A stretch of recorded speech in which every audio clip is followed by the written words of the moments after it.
లోక్సభలో neat paper leak వివాదం, విద్యార్థుల ఆందోళనలు మరియు ఢిల్లీలో జరిగిన నిరసనలపై సమాజ్వాదీ పార్టీ అధినేత అఖిలేష్ యాదవ్ కేంద్ర ప్రభుత్వంపై తీవ్ర స్థాయిలో విరుచుకుపడ్డారు. ఢిల్లీలో నీట్ విద్యార్థుల నిరసనను అణచివేసేందుకు పోలీసులు వ్యవహరించిన తీరును అత్యవసర పరిస్థితి రోజులలో గుర్తు చేస్తుందని అఖిలేష్ యాదవ్ మండిపడ్డారు.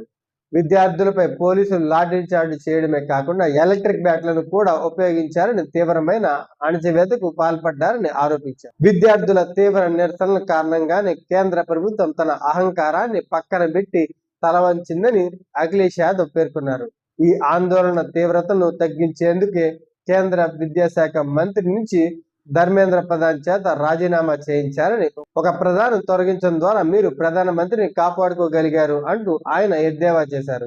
స్వాతంత్ర్యం తర్వాత విద్యార్థులకు స్వయంగా తల్లిదండ్రులు సైతం రోడ్డెక్కి మద్దతు తెలపడం ఇదే మొదటిసారని, ఆ యువత తెగింపు ముందు ప్రభుత్వాలు తలవంచక తప్పలేదని ఆయన తెలిపారు. నేషనల్ టెస్టింగ్ ఏజెన్సీ నిర్వహణను పూర్తిగా ప్రైవేటీకరణ చేయడంపై ఆందోళన వ్యక్తం చేస్తూ భవిష్యత్తులో దేశ ప్రభుత్వాన్ని అవుట్ ఫోర్సింగ్ చేసేలా ఉన్నాయని ఆయన విమర్శించారు. దేశవ్యాప్తంగా లక్షలాది మంది ప్రాథమిక పాఠశాలలు మూసివేయడం ద్వారా పేద దళితుల పిల్లలకు విద్యను దూరం చేసే కుట్ర జరుగుతుందని ఆయన ఆరోపించారు.